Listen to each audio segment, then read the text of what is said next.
Welcome to the Electric Wire podcast. We bring you news and views on the most pressing issues facing Wisconsin's electric industry, from policymakers, executives, and customer and environmental advocates.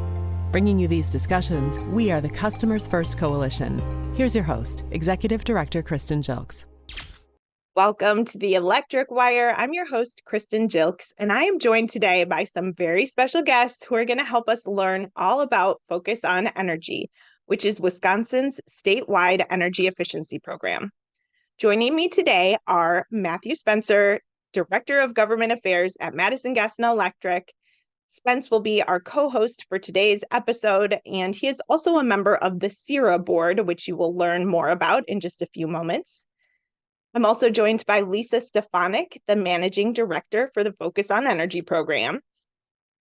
And we're joined by Jolene Sheil, who is the Portfolio Manager for Focus on Energy at the Public Service Commission of Wisconsin. Thank you all for joining, and let's begin by getting a little more background from each of you about how you ended up getting involved in the Focus on Energy program. Lisa, I'll start with you if that's okay. Of course, and thank you so much for having me today. So again, my name is Lisa Stefanik. I work at Focus on Energy now, and how I got here was actually a very long time ago. I've always had a real passion for energy issues and renewable energy and energy efficiency, and actually started the energy part of my career with Focus on Energy previously, a couple decades ago, when I worked with them to be their marketing manager for renewable energy. In between, I worked at the Public Service Commission and then spent some time doing some energy efficiency evaluation and consulting. And that's brought me back to the path of finding myself in this chair as the Director of Focus on Energy today. Very cool. Full circle story, Lisa. Yeah. Thank you. You bet. Jolene, how about you? Well, I started working in state government at the Wisconsin Energy Bureau way back when. And the first program that started there was the Wisconsin Focus Energy pilot in the late 1990s with the Wisconsin Public Service Corporation. And I started working on that pilot. And before we got too far into that pilot, the statewide legislation, which we'll be talking about a little bit more later too, was passed. And so I started working on the program mainly as the business sector manager. And then a few years later, I was the manager of the whole Focus program. And then when the program moved over to the Public Service Commission in 2007, I just moved with it. So I've been working with it for its entire 22 years. Well, perfect. Thank you, Jolene. I know it was so fun working with you at the Public Service Commission back 10 years ago, a decade ago. Yeah. Who had the answer for everything. So like I said, I don't expect we can ask you any questions that you won't know the answer to today. I agree, Kristen. I had the opportunity of working with Jolene as well. So that's right. Yep. Yes. Yep. Cool. Well, thank you all for being here. Spence, I'll go to you next. Most of our listeners know you by now from all the times you've co-hosted. But tell us more about your role specifically with SEERA, the board that oversees the Focus on Energy program. Sure. So I'm the board member for our company, Madison Gas and Electric, who is, I don't want to say overseas, but they do the bidding process for who selects the private company that oversees the Focus on Energy program, which is now APTIM with Lisa. It's a 9-member board. All the IOUs, the investor-owned utilities, are members of it. So, your big ones, MG&E, Excel, Superior Water and Light, WEC, Alliant. And then the SEERA board was created to fulfill its obligations by the IOUs in Act 141, 2005 Act 141. I'm sure we'll talk about that a little bit later on. But yeah, so we pick the administrator of the program, and we oversee the dollars that they're spending on an annual basis. So it's like an arm's length away. It's like an arm's length away from the state of Wisconsin.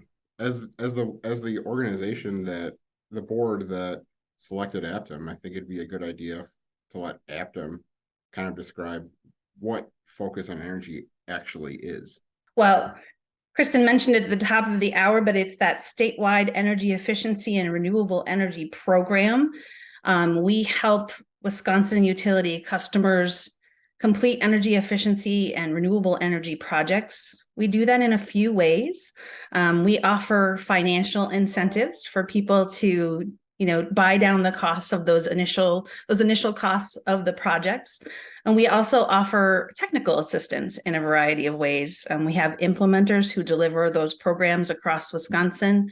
And we have, for example, a trade ally network where I think there's roughly over 2,000 contractors now statewide that work with Focus on Energy. And those are really the contractors that come into your home or your business and help you install that energy efficiency equipment you might have planned for your project. Perfect.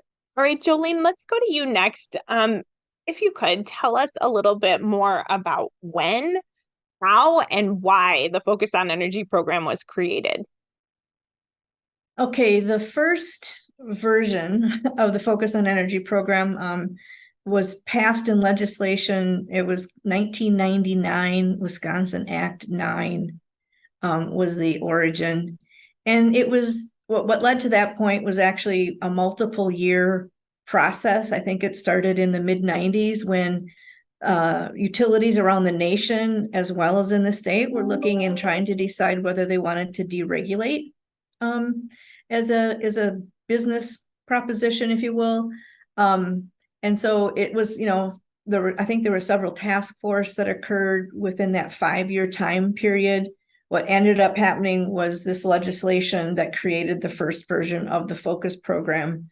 So it was passed in 1999, and the first programs started in 2001, like July of 2001, by the time we got the process and the system set up. So Jolene, can you describe the difference or the connection between the PSC, APTIM, who runs Focus, and then SEERA? Because you're in all the meetings. I'm in all the meetings, right? I think I'll start with SEERA, which is the Statewide Energy Efficiency and Renewables Administration. And as Matt said, that was the group the utilities formed to kind of fulfill their duties under the legislation. And they are responsible for, in addition to like some, designing and creating programs, their main responsibility, as Matt mentioned, was to competitively bid for an entity to manage the program, if you will. And that was APTIM. Where the Public Service Commission comes in, they have what we would call the oversight function.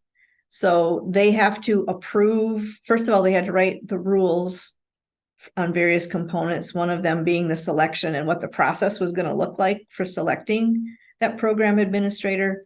And then they have to approve the program administrator and then also approve the contract between the utilities and the program administrator as well. So we end up working pretty closely together on that contracting process and program administrator selection process. SEERA has they're very involved in the selection of the entity, but then ultimately the commission has to also approve it. And in the 3 times we've done it, there hasn't been any issue with the selection made by the utilities. And then commission staff works fairly closely on a daily basis with APTIM. And our primary role in that is just to make sure that the policies that the commission has set forward are sort of maintained and put into an operational, program for the program to fulfill its goals. Can maybe say that a little bit better, but No, I think that makes sense. does that make sense?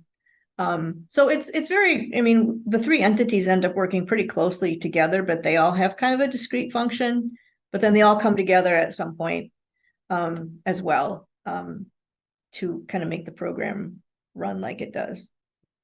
I noticed that when you referred to SEERA, at some times you said the utilities.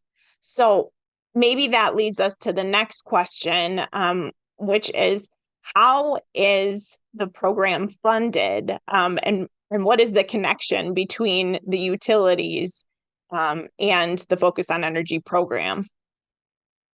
Right. So particularly, the utilities funded that first program version that rolled out in 2001. And then 2005 Wisconsin Act 141 kind of laid out a new process and structure for the focus program, primarily because funds were getting diverted from the program because of the way it was set up. So this legislation, the 2005 Wisconsin Act 141, was very deliberate in making the utilities the focal point of where the dollars came in and where the dollars went. So they put them in charge of collecting, designing. So the dollars go into a private bank account. They don't touch the state at all. And the utilities were charged with managing and making sure the funds were being spent the way they were supposed to, according to the legislation. So the funding for Focus on Energy doesn't come from taxpayers. It comes from utility customers. Correct. It's utility ratepayers. The investor-owned utilities are required to collect and send in 1.2% of their annual retail operating revenue. It's a slightly different amount for the municipals and the electric cooperatives, but they gather that in the rates that they collect, from their customers. It's calculated out every year to figure out how much they need to send in. The total amount is about 100 million, give or take, every year, and then that gets sent over to the accounting firm or fiscal agent that manages all the funds for the utilities. Gotcha. Thank you for helping explain that. I was just going to point out too, it's like, so the IOUs, the large utilities in the state have as you mentioned, Jolene, a little different funding mechanism, and then the munis and the co-ops, it's either a per meter charge that pays into this program, or they have to run their own program within their service territory. So throughout the state, there's something going on energy conservation with regards to behind the meter, so in your home programs throughout the state. So it's available to everybody.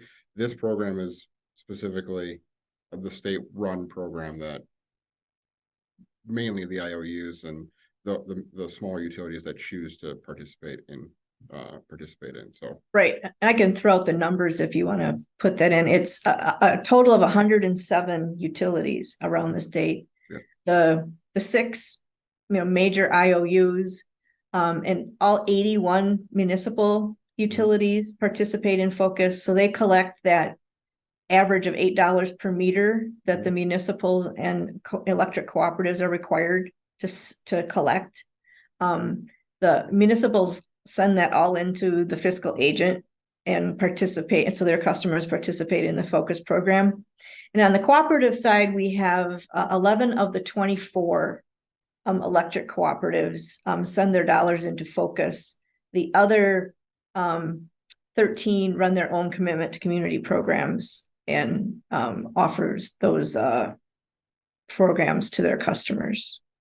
So we cover most of the state. There's a little bit of a gap up in the Northwest, primarily where there's a lot of the 14 cooperatives that have chosen to do their own programs. I think that really helps spotlight what makes Focus on Energy unique, is that it is a mostly statewide program. In some other states, the utilities may directly offer energy efficiency services, so it's not as uniform in the programs that are offered.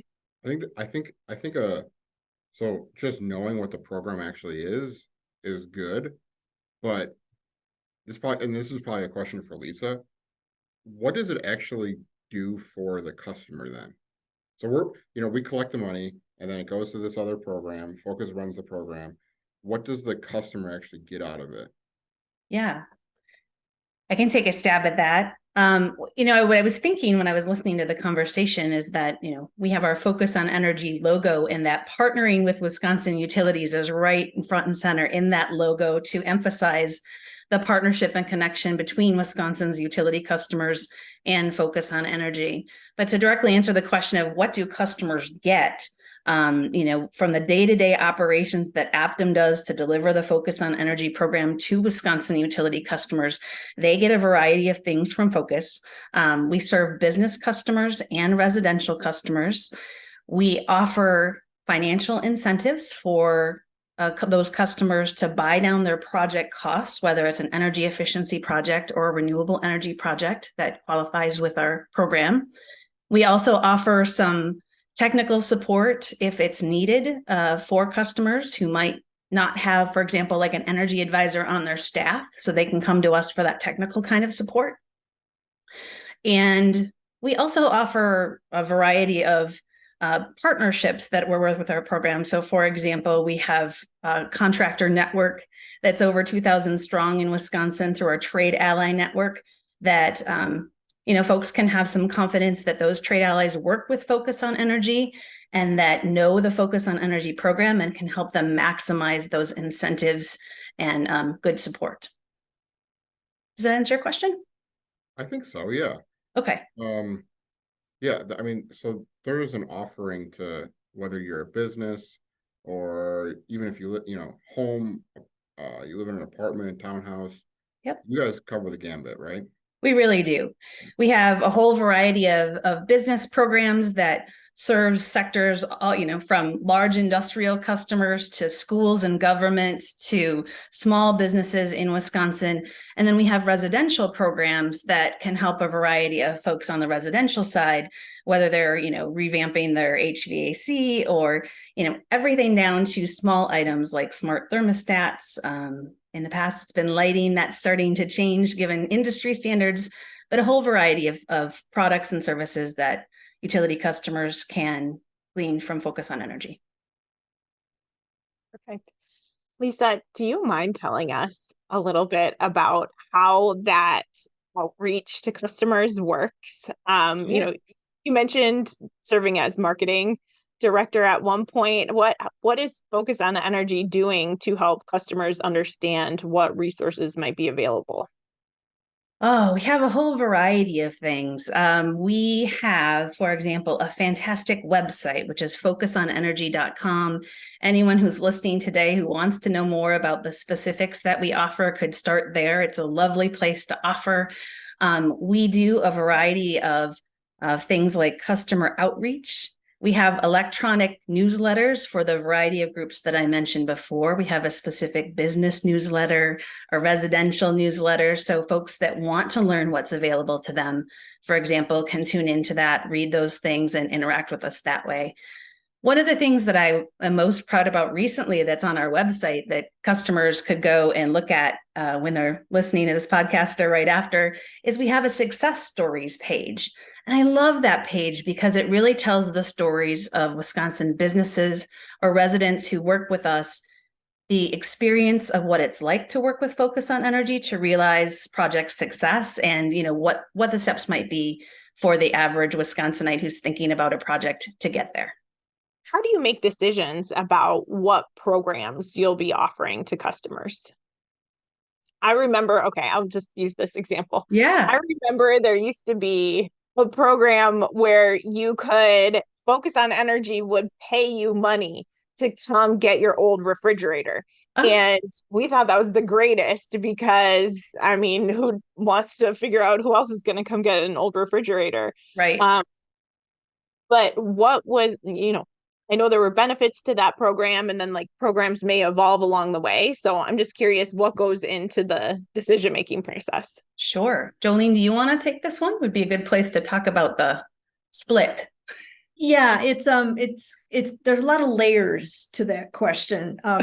Some of it is determined by legislation, and Lisa kind of already mentioned all those groups, commercial, industrial, residential, schools, agriculture. Those are all specifically mentioned in Act 141 as groups, customer groups that need to be covered. Going down one more layer, when the commission does its, every 4-year planning process, they have determined, I think since the first time they did that 60% of the revenue collected is going to come from business customer classes that the utilities have. And the other 40% comes from residential customer classes. Mm-hmm. So that's sort of our two buckets that we work with. And so the programs that end up going out the door and are being offered are budgeted accordingly. So 60% is going to go to business and 40%, give or take maybe 5 percentage points, in a year, because you can't just hit it right on the head all the time. But 40%, goes out to the residential customers.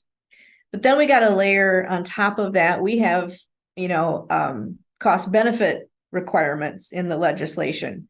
We have to, at least for every dollar that we spend on the program, we have to have $1 worth of benefits coming back. So that dictates quite a bit what we can offer for programs in terms of what the overall cost is to deliver them, what the savings each one of them provides.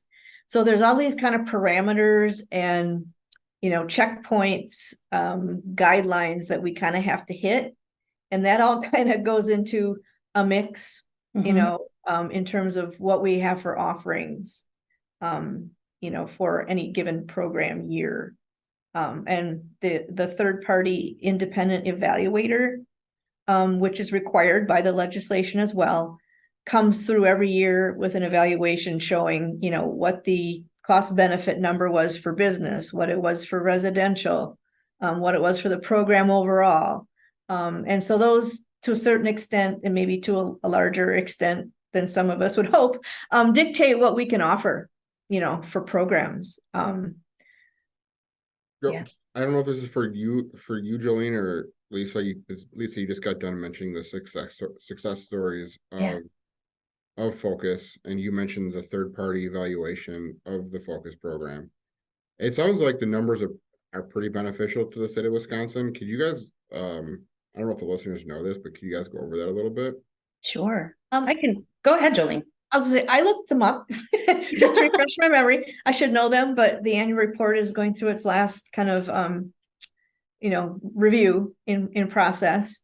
But I think for this year, or for 2022, which was the last annual program evaluation, the overall benefit cost number with just, energy savings and environmental benefits was like, for every dollar put in, we got $2.36 back. If you include the economic benefits that go out to folks living across the state, that number goes up to $4.55 mm-hmm. for every dollar put into the program. So it's always been cost effective, no matter which test you look at in evaluator world and what you include. It's always been very cost effective. So when you talk about the benefits of the program that come to ratepayers as well as the economic benefits, what are some examples of those benefits? Like, what kind of benefits are we talking about? Well, the primary one, and Lisa can jump in too, but the primary one is that they are saving money because they're saving energy for the measures, whether it be at their home or their business. So they don't have to use as much energy, so therefore their energy bills go down. That is the primary one. So, and then could you touch on the benefits to all ratepayers from energy efficiency as a whole? The larger one is, and I think it's sort of at the core, Matt could correct me if I'm wrong, but we're always looking at, Wisconsin's kind of an importer of energy, whether it be coal or gas. They import about 90% of their energy needs.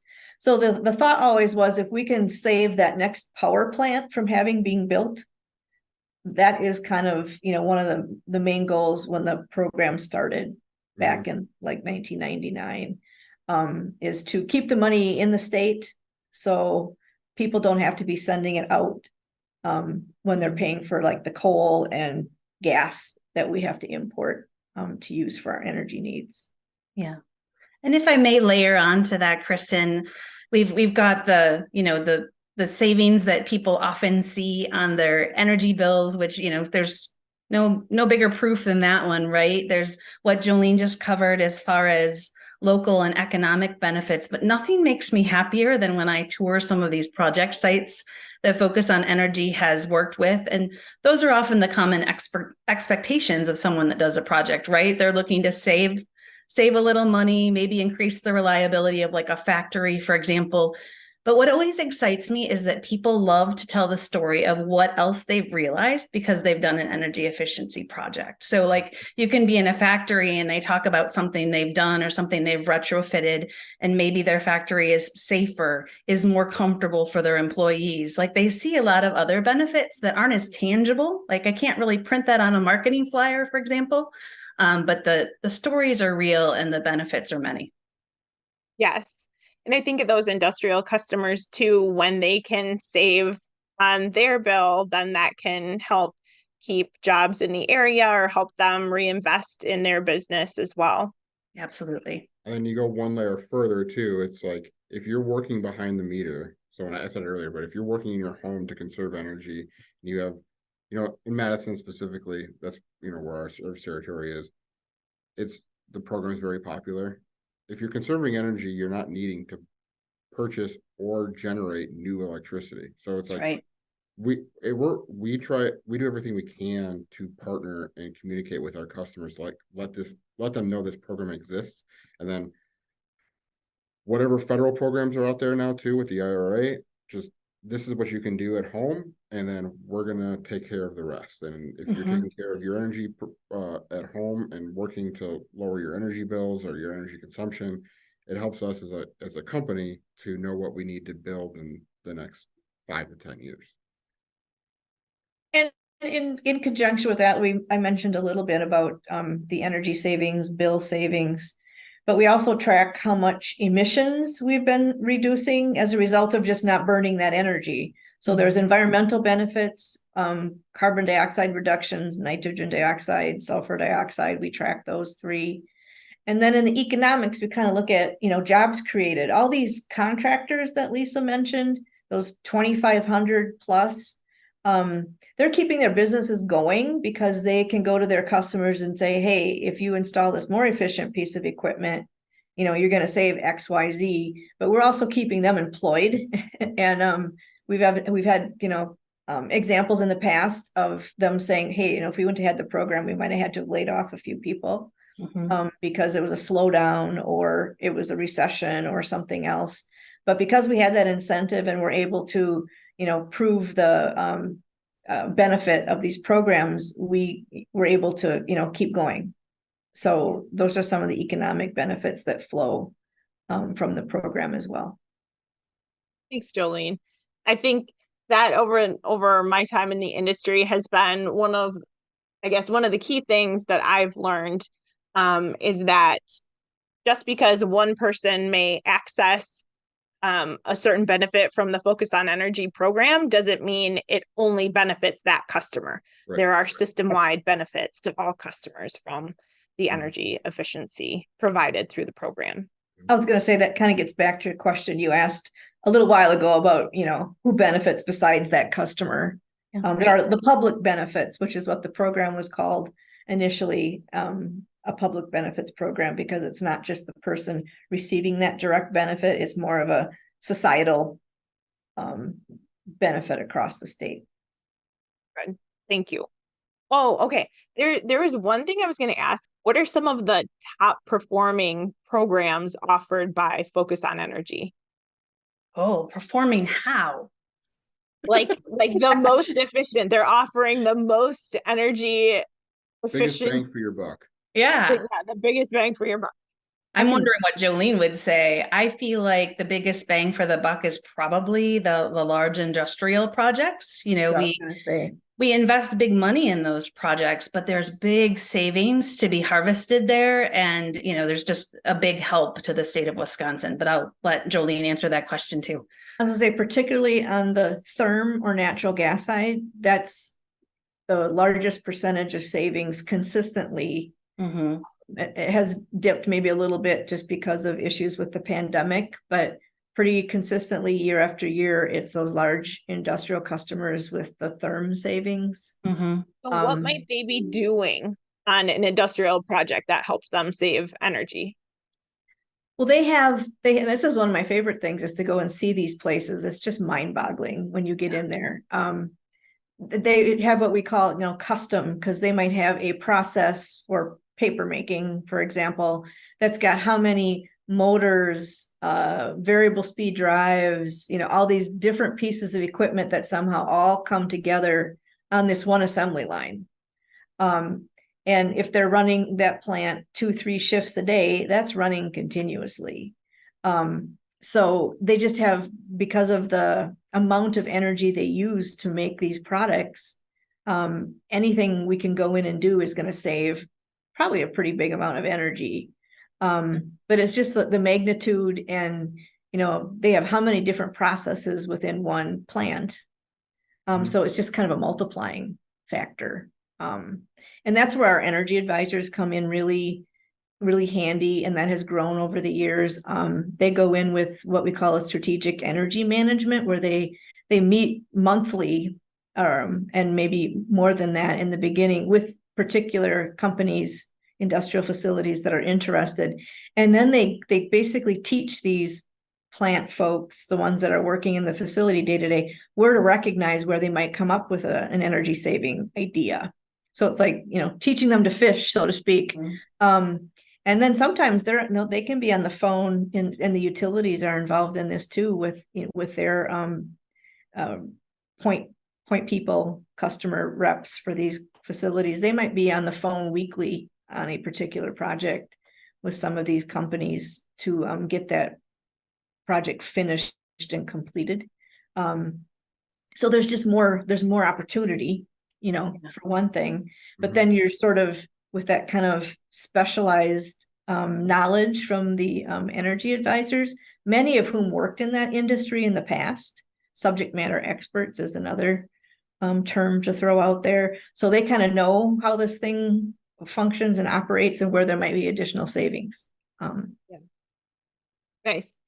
Okay, one of the things I was surprised to learn a few years back is, you've look at energy sales or electricity sales through the years, and it used to be just a steady increase.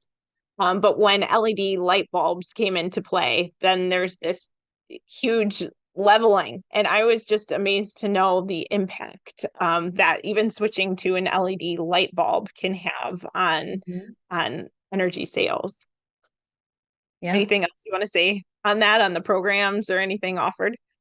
Well, I will say that the irony of that, you mentioned LED light bulbs, one of the challenges, I will say, for Focus on Energy at the current time is that so many Wisconsinites have switched to LED light bulbs, and good for you, good for all of you who are listening, that we're sort of out of runway on that measure, on that technology, right? Like, most people know what LED lights are, they've switched over. And so that channel is starting to shut down for us. We're still doing lighting. We're still helping customers with that. So I don't want to set the record incorrectly there, but that's the magic of what we do, in my mind, is if we do our jobs well and we have really good market saturation and our utility customers start to know about the measures that are out there and they all start adopting them and using them, we have to go on to the next thing. So I'm really excited to see that curve that you just described level off. It means we're all doing our jobs, and that measure is being adopted, and we have to move on to the next thing to tell people about and educate about. That's really cool. Yes, I think Wisconsin being sort of a leader on energy efficiency, some of that low-hanging fruit got addressed, I guess, earlier in the process. Yeah. Very cool. Well, good job. Okay. Thank you for letting me run with that. But I think, to your point, Lisa, too, is like municipalities and everything are still transitioning. So it's like, don't slow down. Or it might be more saturated in some sectors, like, residential, but there's still some pockets where I know we gave an excellence award to a lighting vendor, and they were doing schools, schools, and bringing back sort of the old, last generation of lighting that Mhm. was out there. And now they're looking at, it's like, well, those first LEDs that we installed, they're actually better now. So, Yeah. maybe we should start looking at going back Yeah. and seeing what the energy savings is from that first generation of LEDs to what we have now. Yeah. And that's within maybe a 10-year span. So it's kind of exciting to see that kind of stuff working as well, and to have those contractors thinking about this stuff and bringing those ideas to the program. And then we kind of do the math and see what would work and what wouldn't, maybe. So that's a nice dynamic that we have going as well. Yeah, I think it makes sense that into you, Lisa, I think it makes sense that your industrial customers are going to benefit. Maybe I don't want to say the most, but at least monetarily, they're also the ones that pay in the most because their energy bills are significantly higher. So Right. as a residential customer, you're still going to see a benefit, and it might not be obviously as high dollar amount, but on a percentage basis, there's still a benefit for doing these lighting changes, or finding energy efficient appliances through the federal program and then through the state program too. So yeah. And that's actually why I asked benefit how when we first got on this topic. From the meat and potatoes and math perspective and all the things we've all already mentioned, the answer is large industrial, but obviously there's been a lot of focus lately, and I really welcome it, on, for example, energy burdened customers and how we increase our access to them and bring additional benefits and relief on energy bills to them and serve them better. So that's another area of interest. Now, to your point, going after those customers often isn't as cost effective as something like an awesome one-hit large industrial project, but it's something that we're considering as the program evolves. And this is something I'm going to add in that it kind of goes back to one of the first questions, but I would like to mention it how the program came about. Yes, it was in the context of deregulation, but part of what people didn't want to lose was, the utilities had done a great job in the 80s and 90s of offering rebates to their customers, particularly for furnaces, water heaters, that type of thing. And they actually transformed that market in Wisconsin from all the work that they did. So Focus could just kind of step in. And now we have some of the highest efficiencies of furnaces in the state. And they didn't want to lose that. I mean, we had momentum in Wisconsin.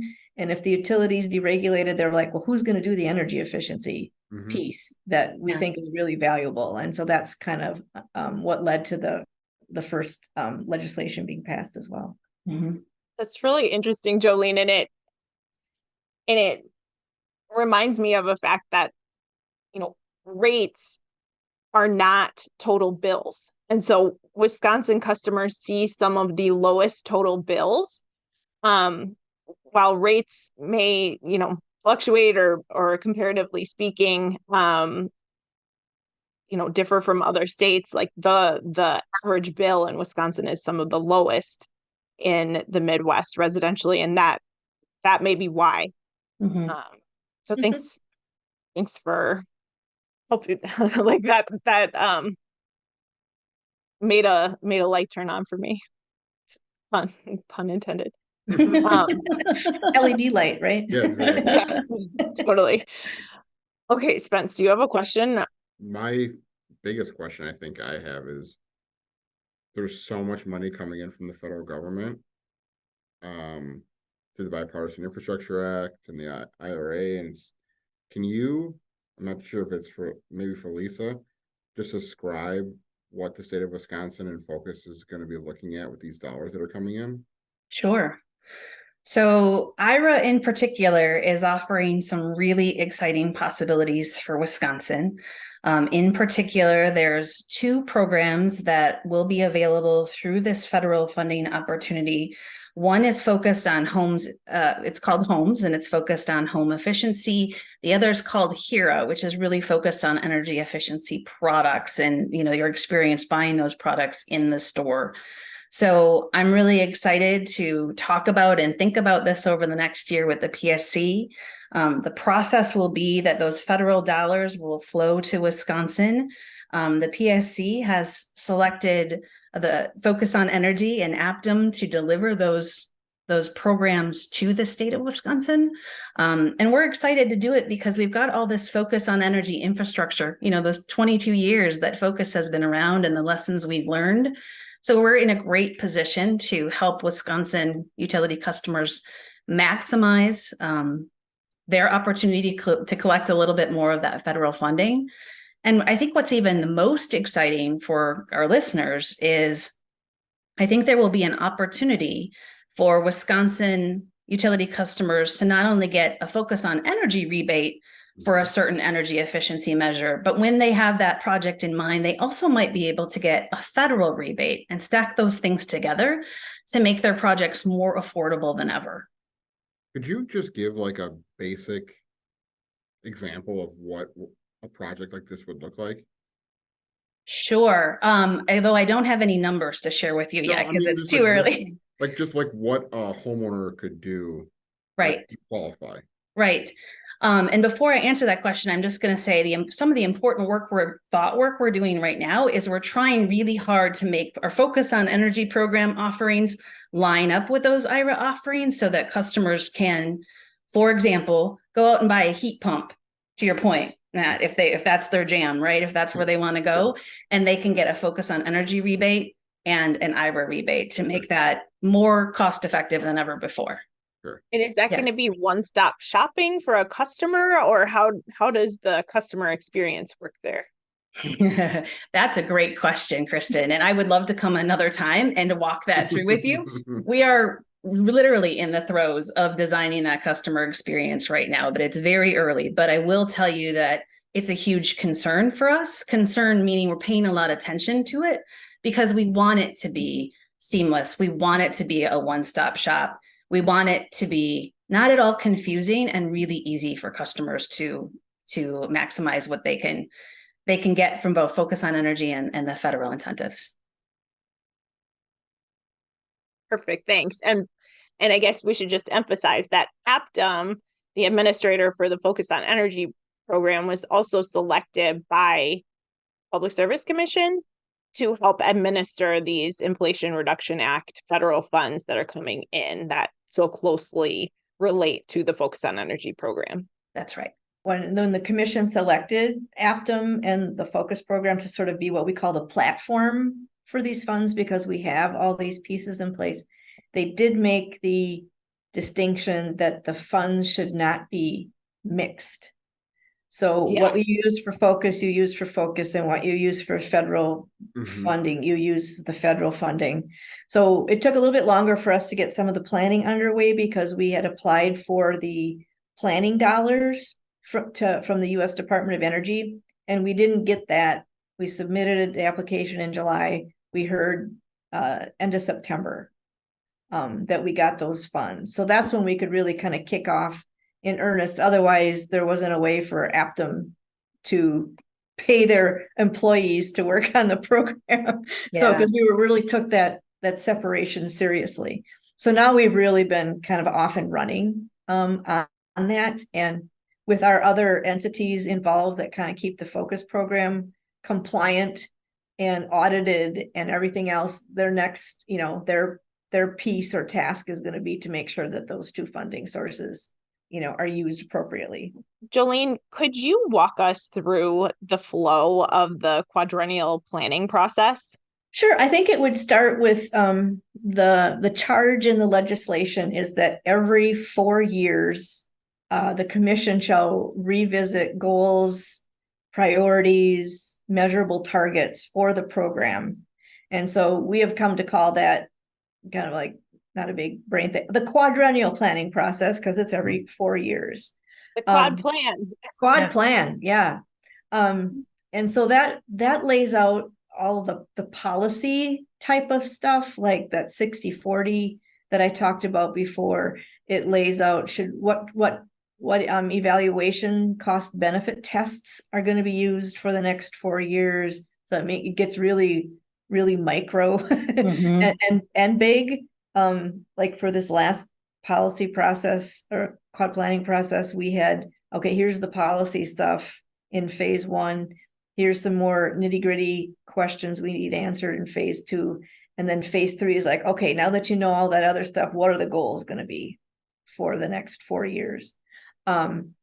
So we get all that going, and some of the big ones that drive what APTIM ends up doing are, are we going to emphasize energy usage, or are we going to emphasize demand? That would impact what measures get offered to customers, and therefore would impact what sectors. Is it a business program thing? Is it a residential program thing? How does this fit in each of those sectors? How does renewables fit in? That's always been a question. How much of the renewables budget gets set? But we take all of those decisions that the commission made. I think we had 32 order points or something like that in this last time that we're tracking. And we look at those and say, okay, how would we get this goal? Given that we have to cover all of these sectors because it says so in the statute. And there's even some set asides for schools and agricultural customers have to get at least 10%. So that's got to get taken into consideration, the 60-40, that kind of thing. So we kind of put our heads together and see, and I should back up a step. We also have been doing a potential study that shows where the evaluator, the third-party evaluator, has done that. Where are the biggest, opportunities yet for Focus to get savings? And that feeds into the commission decisions as well during that quad planning process. But then out the back end, it kind of gives APTIM and their implementers that work in all of these sectors kind of a direction on where they need to go. And then it's a bunch of number crunching on how much can we offer for an incentive versus, what our budget is, and all sorts of those other sort of things. There haven't been major changes, in the last, 2 quads in terms of what's being offered, but, for quad 3, it was sort of oh, we're gonna emphasize rural. So what does that mean? This year it's kind of the same thing with a slightly different approach, but we're looking at underserved or more low income programs potentially. I mean, we're looking at doing some pilots because we haven't done a lot of work in that before. So it all kind of starts with that commission process and the potential study, and then it flows down to what APTIM is going to offer out there. So they're pretty busy in the fall before that next year when we're okay, so what does this mean, and how are we going to get the word out to the market? So the contractors kind of know what we're offering, the utilities know, because the utility call centers get busy as well. I mean, then that all feeds into what's on the website, what's in any of the materials they have that they hand out to customers in terms of changes to standards, what measures are not being offered anymore, all of that kind of stuff. One other quick thing, you had mentioned the renewables portion of the program. Could you just expand on that a little bit more? A lot of people only associate Focus on Energy with energy efficiency. And I just wanted you to quickly touch on the role that renewable energy projects play in the program as well. Okay, that has changed. That changes every year. From when I've started, that's always been a topic that is every year, no matter if it's a quad planning decision or every year in between, there's always a renewable question out there. We do have programs. I believe the decision in quad 4 was to have a 4-year budget, about $5.5 million per year. Was kind of our target for renewables.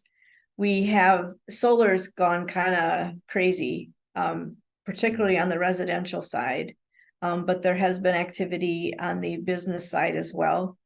And then on the business side, we have kind of a custom approach for biodigesters, anything that's not solar. There's kind of a separate process for that. And then we also offer some feasibility studies for companies that may want to look into the feasibility of doing, whether it's a digester, biomass, anything not solar. We have a feasibility grant for that as well. But solar is really the one that's, right out on the market now. It's actually that the solar installers can't do it quickly enough. That it's pretty popular, even though, the incentive isn't large, but the price has just dropped, for installing solar over the years. So, they've been able to make the math work. Spence, any The, final questions from you? the only question that popped in my head, businesses across the state are starting to go back to work. Did you guys see like any troubles during the pandemic with trying to get these dollars out, and like with everyone kind of going back to work? Is it at all more difficult for like your typical office building to participate in these programs? I can start with part of it. Not so much like I guess the bigger question is like, how was it during the pandemic to actually use the program? On the business side, particularly with the industrials, whether it be large or small, they had difficulties because for two reasons. Supply chain issues were huge.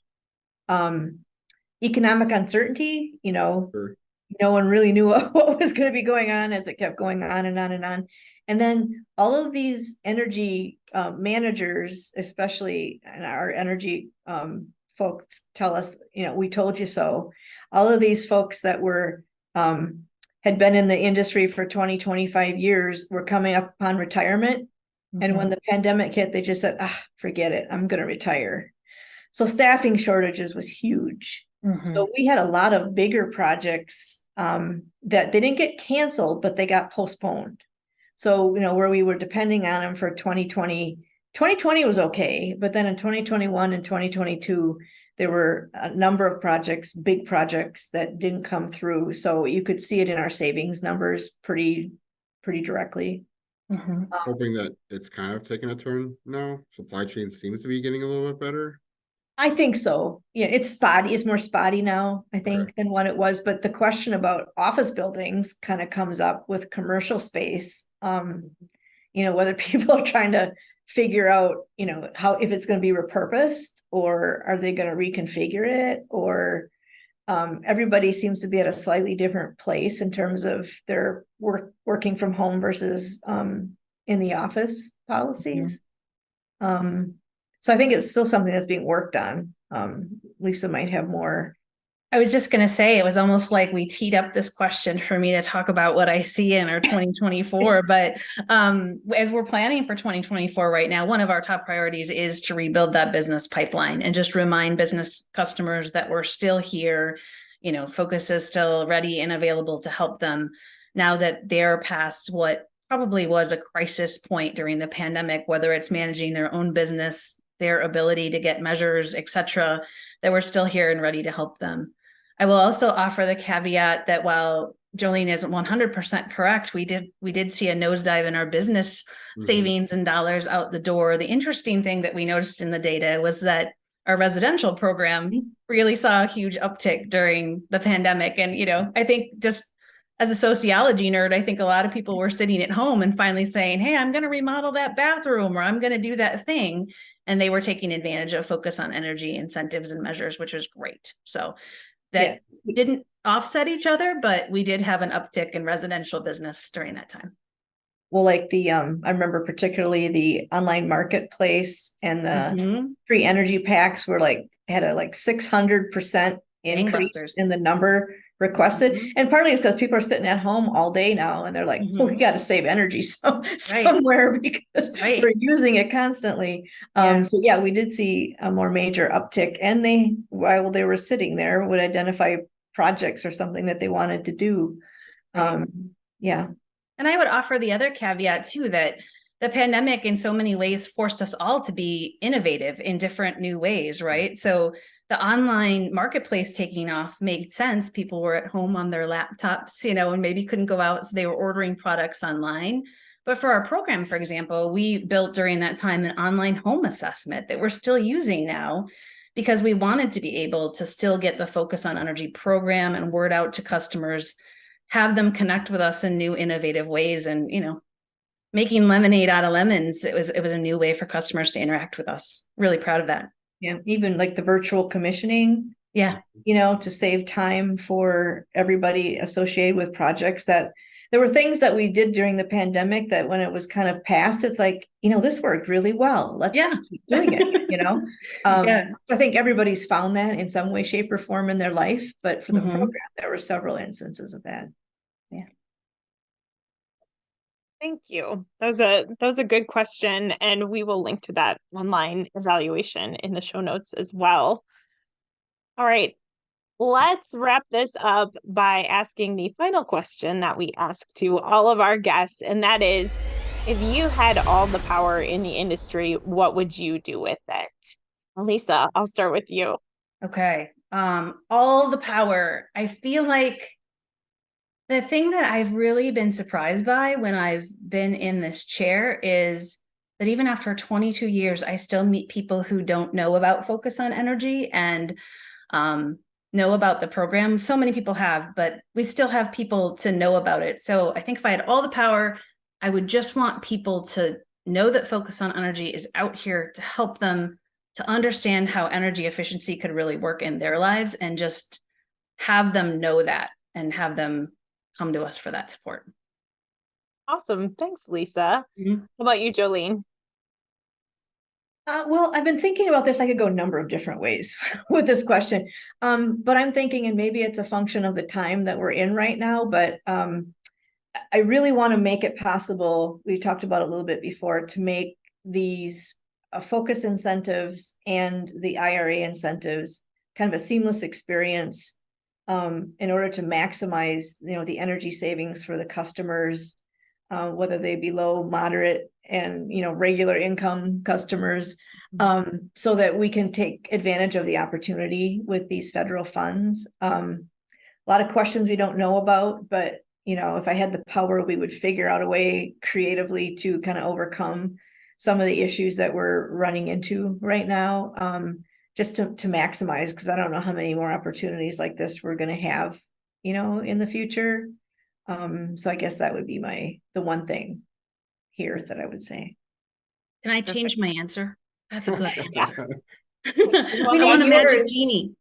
We need yours with mine, so that's okay. Magic genie, that, and all the M&Ms, unlimited M&Ms. I support that. Nice. And I'm not holding it against either of you that you didn't use my suggestion. Well, I was going to, and I thought that was a cop-out, so I didn't. Use all the power to reduce the amount of power needed. Yeah. But Kristen, if you had all the power, you. No one has ever asked me that before. And after our conversation today, what would you do? Lisa, I think what I would do is I would reduce the amount of power needed through energy efficiency programs. We all work together with all that magic power. Got a good thing going. I love it. Spence, you got anything you want to add? I guess you don't have to. No, I'm just saying, like, this is a Fiscal Bureau memo that was consolidated into an hour-long entertaining podcast, and I wish every single Fiscal Bureau paper had something like this. Nice. Yes, I'll put that on the list for next year's episodes. Yeah. Awesome.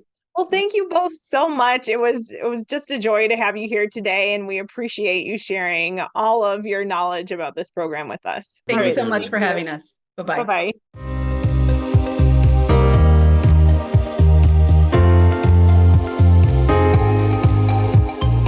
Thank you to all of our listeners for tuning in. Please support our work. You can subscribe to the Electric Wire podcast if you haven't already, and you can follow us on Twitter @The Electric Wire. Thanks also to the members of the Customers First Coalition for supporting this podcast. Our members are Dairyland Power Cooperative, Madison Gas and Electric, the Municipal Electric Utilities of Wisconsin, WPPI Energy, the Citizens Utility Board, the International Brotherhood of Electrical Workers Local 2150, and the Wisconsin Electric Cooperatives Association. Thanks again for listening. We'll have a new episode next month.